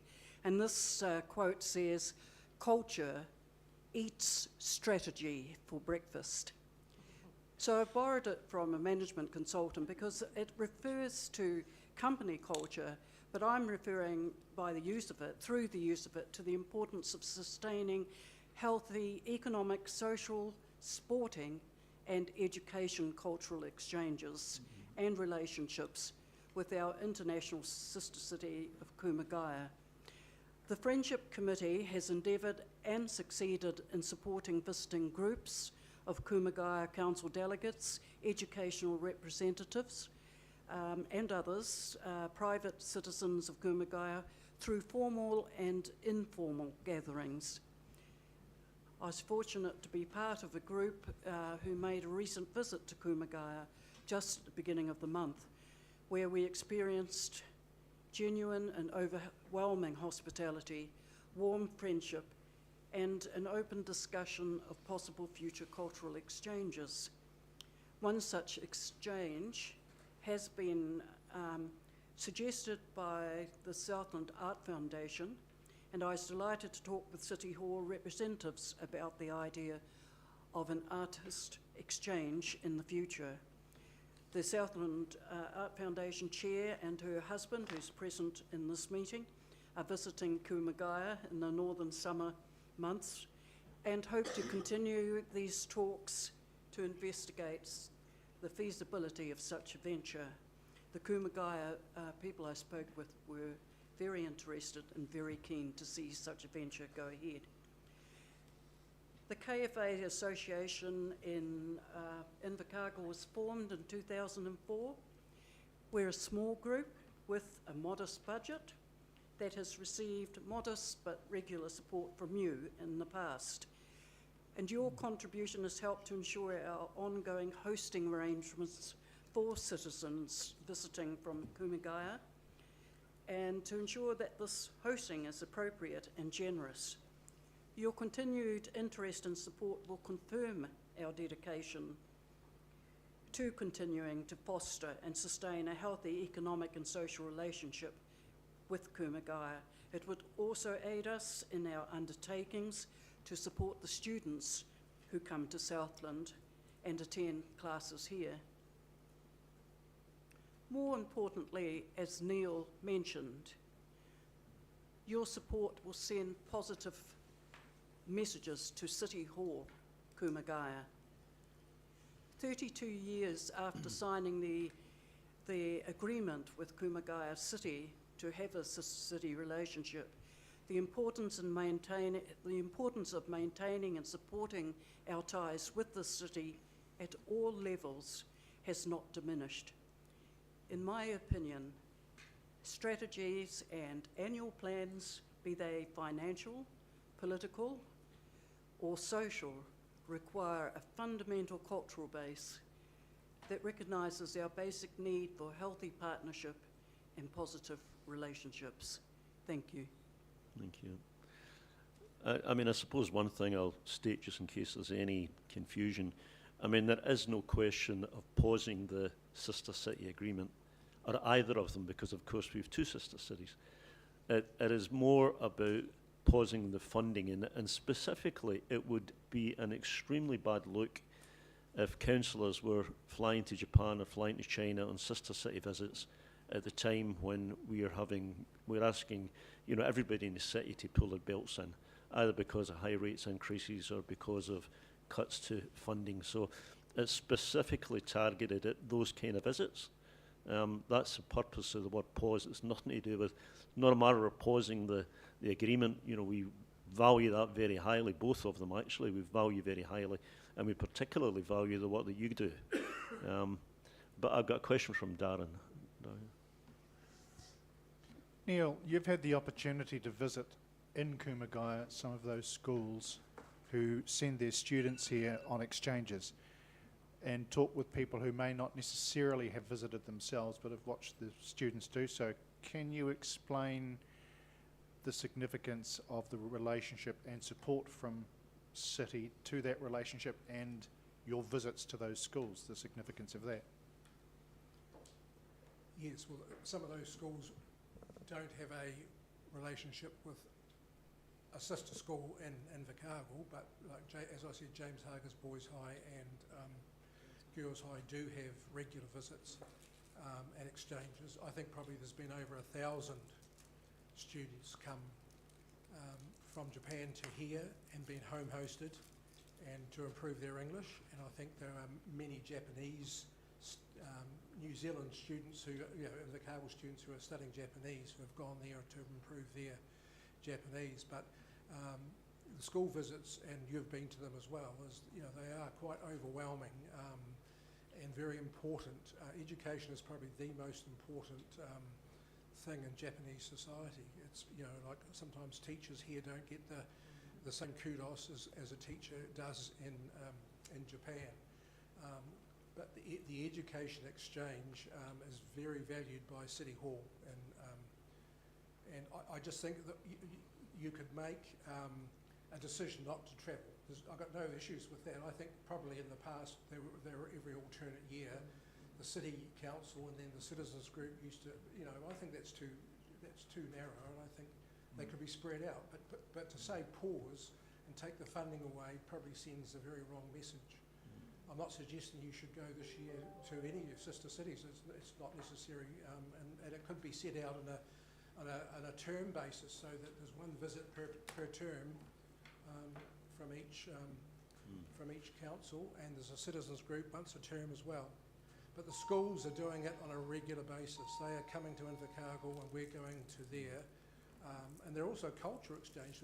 There has been Boys High First 15 have been there twice to Kumagaya, and there's been a cultural group and a pipe band, and I've probably forgotten some of the ones that have gone, but there's been quite a few cultural groups that have gone as well. So Yeah. we just think maybe the pause is the wrong terminology. Yeah, we've just chosen the wrong word. And maybe if you could actually say that you still fervently support the sister city relationships, but times are challenging for them as well.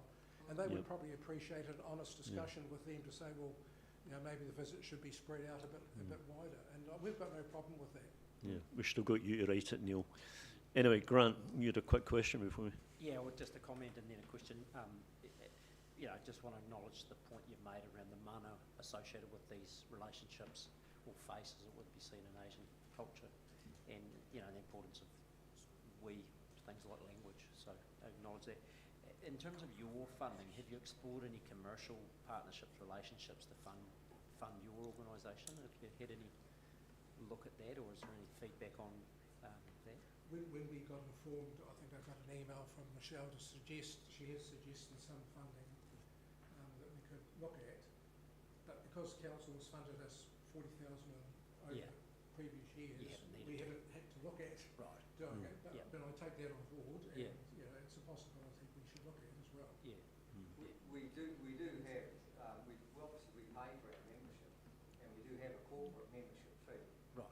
But at the end of the day, someone who does sponsor different things, it would be pretty hard to imagine getting a spin-off from a commercial sponsor, for instance, to something like KFA. Anyway, look, thank you. We've run out of time, but I appreciate you coming in, and absolutely be assured nobody's get any thoughts at all about pausing the relationship, pausing the funding. But anyway, thank you. Appreciate it. Thank you. Yeah. Thank you very much.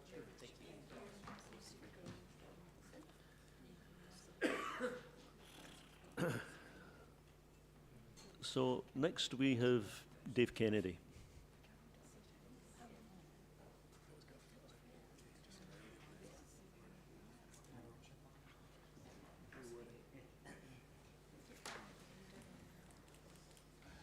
So kia ora koutou. Thanks for the opportunity to present regarding our submission. My name is Dave Kennedy. I'm currently the Vice Chair of the Invercargill Public Art Gallery, and I've brought Sarah, our manager, along with me just in case we have any questions relating to operations, and I thought she would be a better place to answer those. So the Invercargill Public Art Gallery, or IPAG, has been proudly serving the community for 74 years, caring for and exhibiting Invercargill's public art collection. We collaborate closely with art communities and organisations across Invercargill and Southland, and the curatorial and public programming services provided by our professionally qualified team are critical to appropriately showcasing our diverse local and national talent. So one of our most popular exhibitions to date has been Play, which due to its popularity has become an annual fixture. In 2022, we welcomed 3,307 visitors. 2022, 4,377 visitors. And last year, 4,337 visitors. Because our monthly target is just 15,000, it's over double, 1,500, sorry, 1,500, it's over double what we'd normally expect for most exhibitions. So this is extremely popular. So we'd be expecting the same this year. and that's coming up shortly. So for us, the full wellbeings identified by the Local Government Act underpin healthy and thriving communities, and accessible recreational infrastructure and programs are critical to achieving this. And it's very important to our gallery that we serve all the community. I think sometimes people look at art galleries as being kind of exclusive places for people who are interested in sort of high-level art. We want to encourage everyone in the community to experience what we have in Hei-Wakatūria especially, and especially children. And I just made a note, and I'm happy to share this with others. UNICEF currently places New Zealand at the bottom of the developed world for child well-being. And I don't know if many people are aware of this, but in terms of housing and food and material well-being, our children are at the bottom of the developed world on average. So those statistics are pretty appalling. So what we can all do to make sure that we improve the lives of our children is really important. That's why we see your play strategy as an important factor in our community. So as stated in our original submission, we support option 1, the distributed funding model, and we endorse the 4 outcomes outlined in the play strategy. And I think you'll have that copy of that briefer submission that I provided. Yep. So IPAG already contributes to the play strategy through our play exhibition and year-round programming that fosters active participation in the visual arts for both children and adults.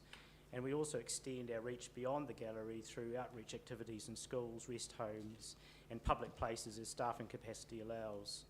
The visual arts must be recognised, we believe, as an essential component of any strategy related to play. Participating in the arts is a form of play in itself. Incorporating artistic elements into recreational infrastructure can enhance its purpose, while art-related creative programs and recreational spaces can broaden community engagement and foster a deeper connection to those spaces. So IPAG has developed a strong reputation for supporting the play strategy, high levels of community engagement. Our experienced creative team is well connected across the Invercargill community. We welcome the opportunity to complement the delivery of the strategy, both within our gallery and across dispersed community spaces, if it fits our current service provider mandate and resourcing. Any questions? Question, anybody? One thing that you did say there was that you would argue that arts is also part of the play, or should be considered as part of play strategy. Were you talking about the actual execution of art as opposed to the viewing of art? Well, I mean, that's what we do within Hei-Wakatūria at the moment. We provide programs for children to actually experience art activity firsthand, and we do that for adults as well. And creative, artistic activities can cover a realm of different things. It includes design and just creative thinking. So I think when you're looking at the arts or visual arts, Invercargill's been enhanced by the murals that have been included around our landscape. So if you're looking at the construction of play activities as one example, if you approach it in a more artistic way rather than a pure pragmatic, functional way, sometimes it adds an extra factor. And we've also thought about the potential of, depending on the way that you design things in different places, sometimes some centrally organised kind of program or activity can provide a different focus to those things that are set up in different communities. Because often you put things in a community and people acknowledge its existence initially, but unless you're continually activating those spaces and drawing people's attention to them, then they often aren't used as well as they could be. So if there's no other questions, then thank you very much for coming. And sorry, did you have your hand up there, Barry? No. So thank you very much for coming. Yes, thank you. And you, Sarah. Thank you. Is he? Okay, good. So next we have Kane Duncan. And thank you for coming early. Kane, you get an early slot.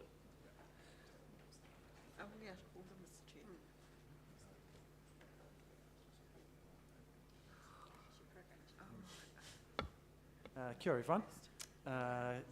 Kane Duncan, live out at Morris Bush, so just out of the city, but still obviously within the city boundary.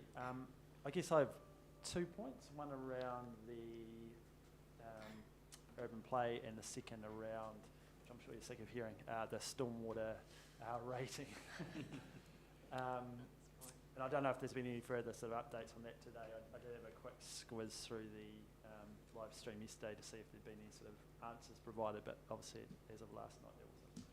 Anyway, so the urban play, it's interesting. I think it was the 2021 LTP sort of set out what this investment was all about, and it was obviously meant to be part of a master plan around the city centre. And I guess it was looking at a plan to create or enhance that vibrant city centre to support, that large public investment that's already been made in the streets and also the city block development. So that 2021 LTP, I think, set aside close to $5 million to kickstart design of this urban space within the city centre, or spaces within the city centre.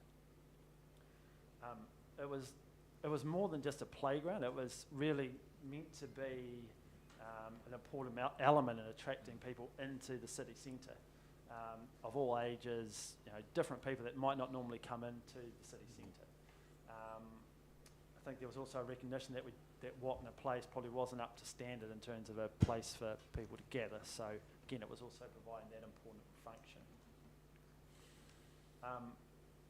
It was, I think, really important in the fact that it was equally about supporting the businesses and that city centre development as it was about providing, a playground experience. So, by attracting a wider, more diverse range of people into the city centre, subsequently that supports those retailers, those cafes, those businesses that have, set up there. And as I think we've probably seen from, the closure of like H&J Smiths and those sort of things, it's a tough environment, and you do need a wider range of things in your city centre to attract people than what you've traditionally needed. I think, if you look at Christchurch, obviously it's a different example in the fact they started largely from a clean canvas, but they've got, stadiums, pools, obviously the Margaret Mayhew playground, etc. in there. And that's worked really well in terms of, bringing in a wider range of people into the city. I guess one thing I was a little bit disappointed to see, and I did have a look, maybe I've missed it, was where is the master plan that actually sets out how we're going to create and maintain that vibrant city centre that this urban play space, I guess, was meant to be part of. So I guess I'd encourage the council to maintain that funding in the inner city centre and create, a space or spaces, similar to what's been done in Christchurch, but obviously at a cost and a scale that's more reflective of, Invercargill. I know that Margaret Mayhew playground cost a fortune, so I completely accept that. But also, by keeping that funding there, it supports those wider benefits that were envisaged by this project.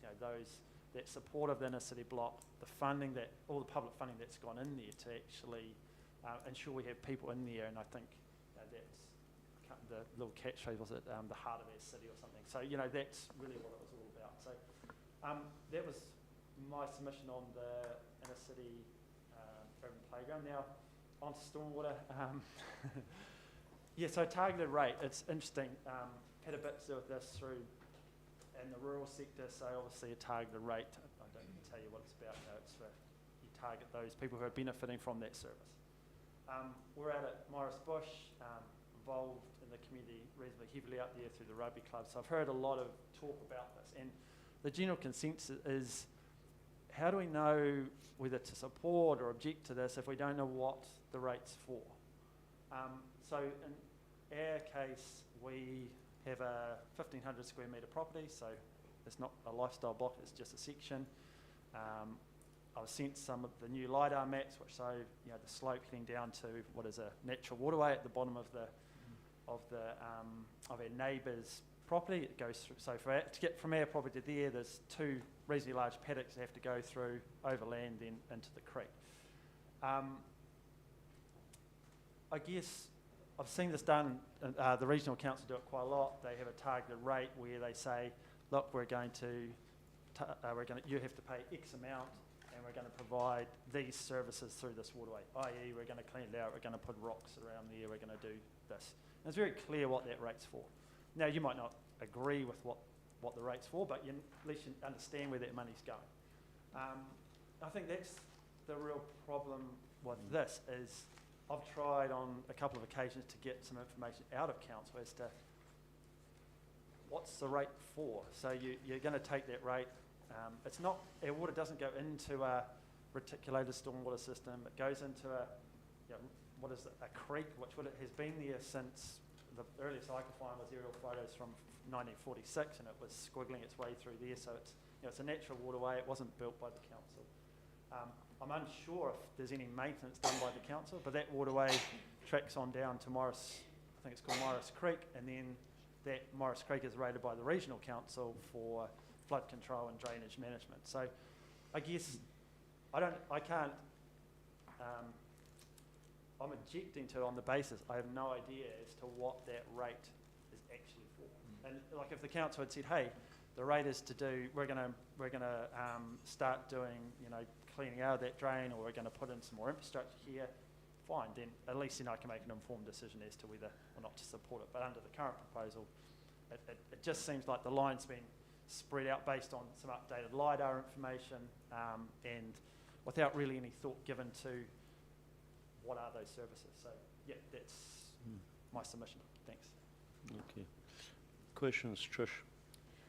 Thank you very much, Kane. I appreciate the comments you've made. In regard to urban play, obviously you're looking at the central city. Yep. Would you consider, if we didn't go with that, if we went with a distributed approach, that we could also use part of that in the centre city? I think that's been, do you see that as a watered down version, or, sorry, I don't want to put words in your mouth. No, that's fine.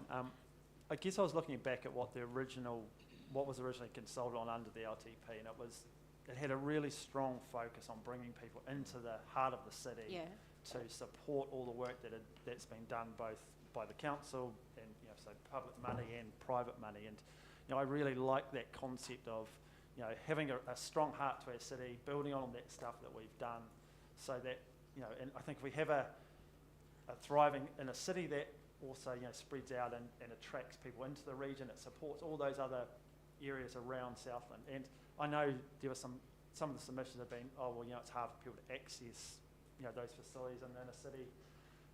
I imagine for some it is, but for a lot of people, they would make that trip into the city. I mean, it's not we're talking about Invercargill, it's not like it's Auckland, to go to a space like that. And that was the whole purpose of that idea, was to draw people in so that, they go to the park, they would utilise those retail facilities, the cafes net there, and continue to, I guess, support that inner city development. Thank you. Other questions? Steve? Thanks, Chair. I really appreciate your feedback, particularly on play as well, because I think what I hear you saying, and to Trish's point too, it doesn't necessarily for you have to be the Margaret Mayhew, playground, but I get the sense you're saying please hold on to the strategy and make it a focus for the CBD. So for you, can that be more activation or pop-up or small mechanics across the city driven? Does that still, for you, signify an acceptance of the strategy? Yeah, I guess what I was a little bit disappointed is not seeing that master plan. Like, it seems like we've gone almost cart before the horse, okay, we're going to put that money out, and the preferred option is to distribute it around the rest of the city without actually realising that vision and being able to look at that vision and go, great, here's what's proposed. So without that, it's very hard. But yeah, maybe it could very well be, some smaller areas in that city that, draw people in. It doesn't have to be, a Margaret Mayhew Park. Well, that would be fantastic, but I'm sure my kids would love it. But Other questions? No. Okay. Anyway, thank you very much for coming. Cheers. Yeah, thanks, Kane. So, so we'll take a 10-minute break. Thank you.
Okay, so welcome back, everyone.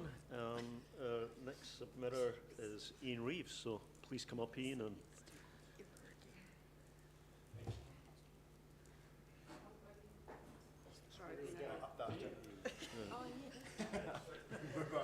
He wants to come and sit beside nobody you, has Steve. ever done that before. Just have a seat in the big red chair, Ian.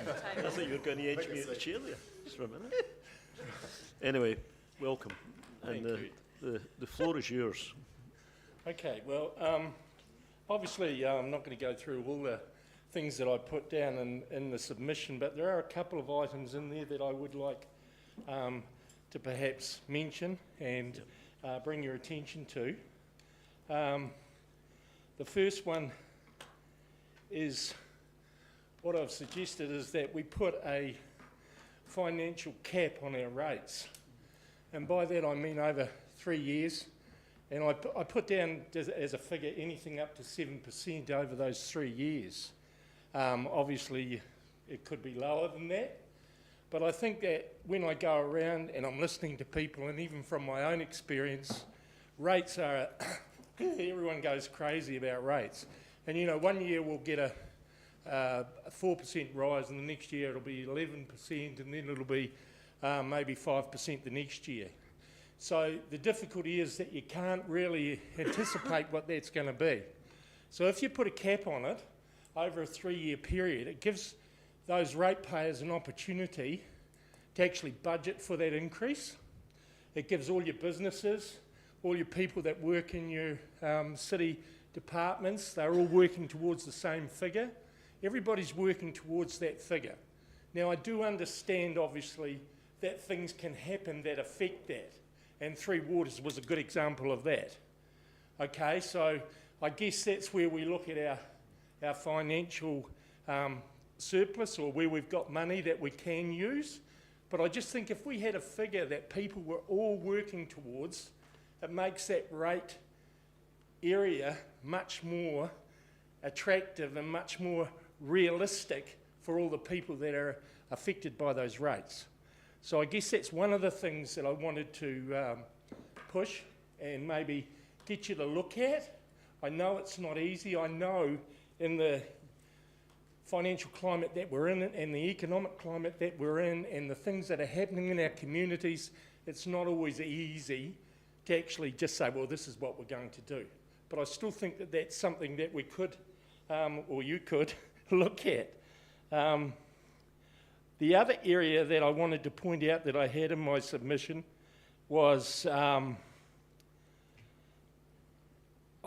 put in here, I'd like to see an external review of the operational budgets of the library, Splash Palace, Rugby Park, Scottish Hall and the Civic Theatre, with the purpose to see if there's an opportunity to have them under one management umbrella, reducing duplication of roles. And I think it's also prudent to maybe include the new museum in that, and also Stadium Southland.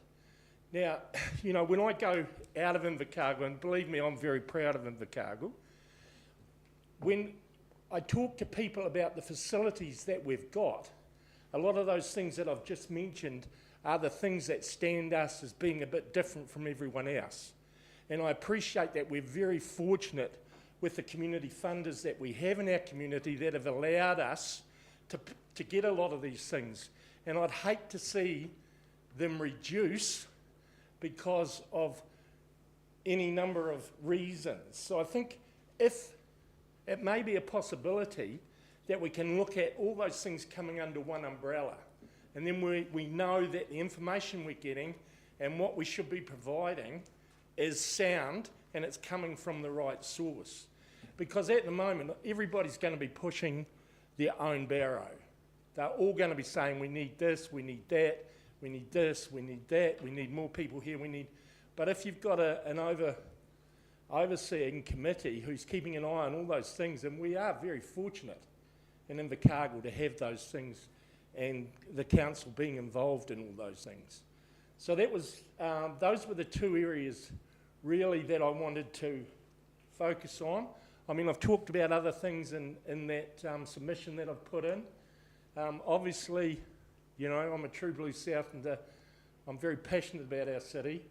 I think you're doing a really, really good job, and it's not an easy job. And all I'm trying to do is just bring forward some ideas that may help, and you may like to think about. So I guess that's the end of my tirade.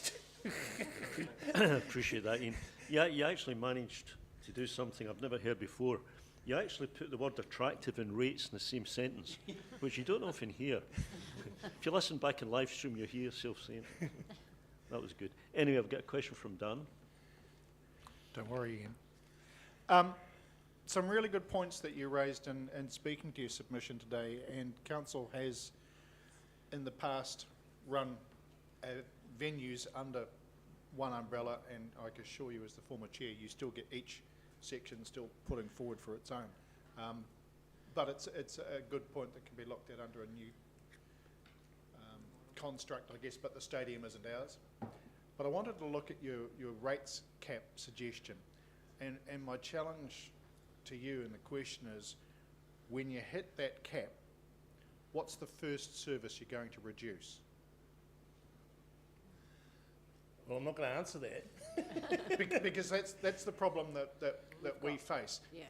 You work in food retail, and obviously international markets dictate what's going on with the cost of product, and you know, everybody talks about groceries in the same way that they do their rates, except they go home with something in a basket for their groceries.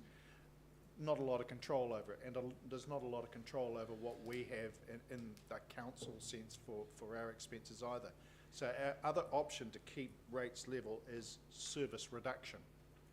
Yeah, and I take your point, and yeah, I would hate to single out any particular area that I was going to hit if we reach that cap as such. I was looking for a sacrificial lamb. I was just interested. Yeah. I still think though that we need some sort of controls over it, and even like if I even take it further, you know, like our museum, when it was first put up with a budget of such and such. Now, when we start going beyond that budget, are they actually bringing that back to the people that made that signed off on that budget, or do they just automatically go past it and then we're set with this extra cost? So again, I'd like to see some sort of situation, whether it's a cap or what it is, but if a budget is set and we're going to extend beyond that budget, then they need to come back to the people that have signed off on that budget and say, this is what happened, this is the reason that it did happen, we're not going to spend it until you give us the okay to go past that budget. But at the moment it seems to be that they're already millions over, and then suddenly they come back and say we're going to need another 50 million from you or 60 million from you to get to that next level. And I appreciate that does happen. That's I mean, I'm not trying to say that you know, we can control it totally, but I still think that we need more control over that. And it could be maybe not calling it a cap, but certainly if they're going to go above budget, they need to come back to the people that have signed off on it and say, well, we're going to need more. These are the reasons why. Whether it is consultants coming in or what it is, you know, I mean, sometimes that's a necessary part of the business that they're in and the business that you're in. But I still think there needs to be more control. I mean, you know, having worked when I was a store manager and having worked with budgets in the supermarket industry, trust me, it's not easy, because I got somebody coming to me and saying, well, you said you'd achieve it, and you're not. So what are you going to do about it?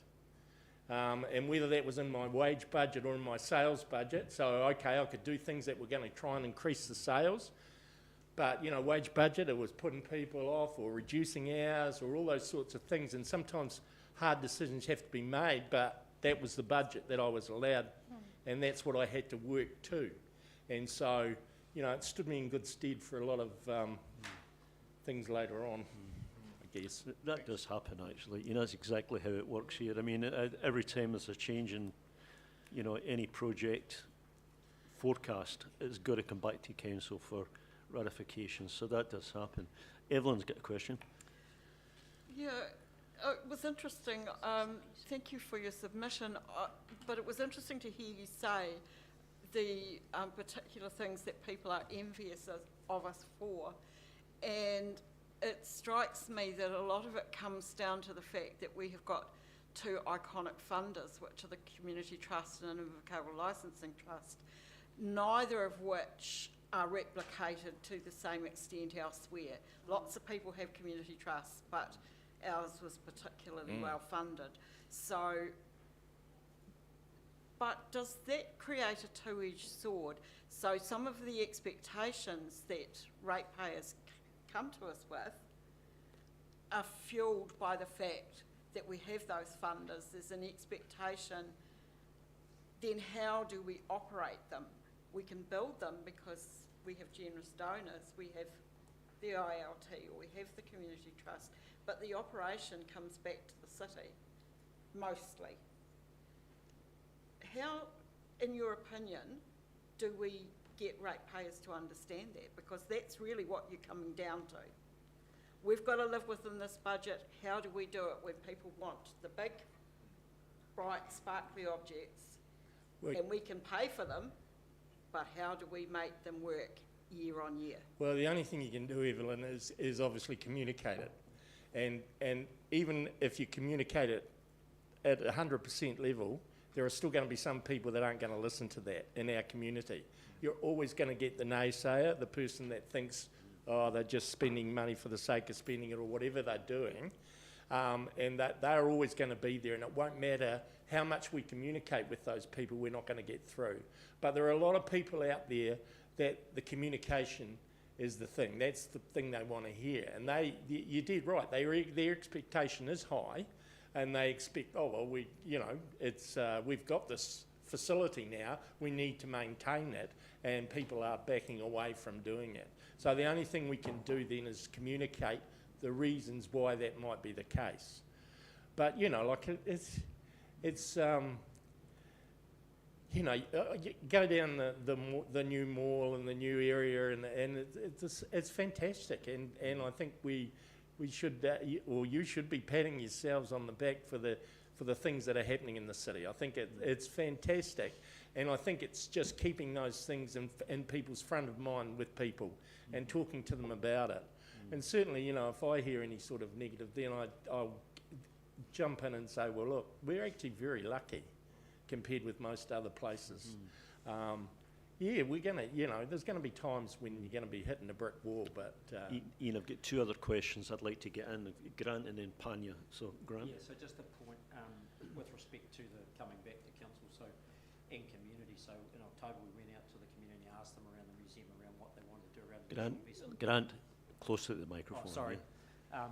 We went back to community and asked them around Car Park Green Star and also the experience investment. So we went back and community told us solidly that they want to have that further investment. So we do that. We have to do that. My question is related to, you've highlighted duplication of roles within those various Splash Palace, Rugby Park, etc. What roles do you see that are duplicated within those businesses? Well, I think that they're probably all a bit top heavy in terms of the people that are making the decisions, and a lot of the decisions I think could be made by just that overseeing body, so that they could say, well, okay, and that way they've also got more information about each of the different areas. So at the moment we're looking at people in Rugby Park, they're saying this is what needs to happen, and I understand that. And I don't want to lose any of those facilities. I think they're all wonderful facilities that we've got, and we should keep them. That's what makes our city hum, is the things that we've got in the city that we're able to use. And I'm not saying that that's the answer, that overseeing body, and that's why I think I put in my submission, I would rather there was an independent review or some sort of thing, and I don't want to talk myself out of the consultants and that, but in that situation, I mean, we may need to suffer a bit of pain to get that consultant to go in and tell us what the best way to run all those groups is, to get the gain from it in the end. So, So you know, just another question. Ian, in the 1 minute we've got left, I'd like Panya to get the opportunity. She's been trying. Panya. Panya. Okay, thank you very much for your submission.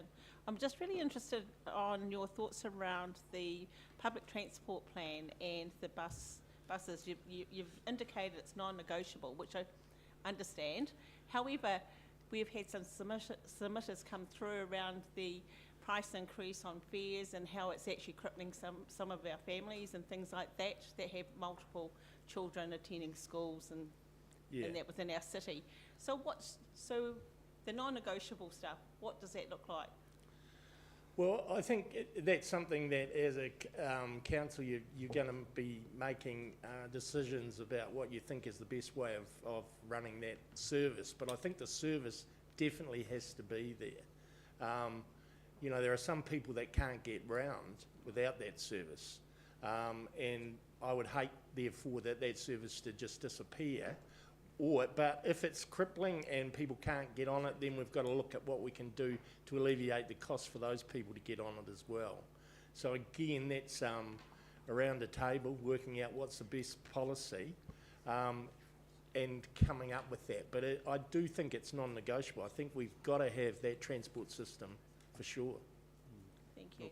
Okay. I mean, I think that's a good point to finish on, actually, Ian. So very much appreciate you coming. It's a really good, well-written submission, so very much appreciate it. So anyway, thank you very much. Yeah, thanks very much for having me. Thank you. Thank you. A lot of familiar faces I see around the table, so I'm all right. It's not too scary. Good. Oh, we can be scary. Yeah, in an instant. Thanks very much. Thank you. Cheers. So our next submitter has not actually arrived yet.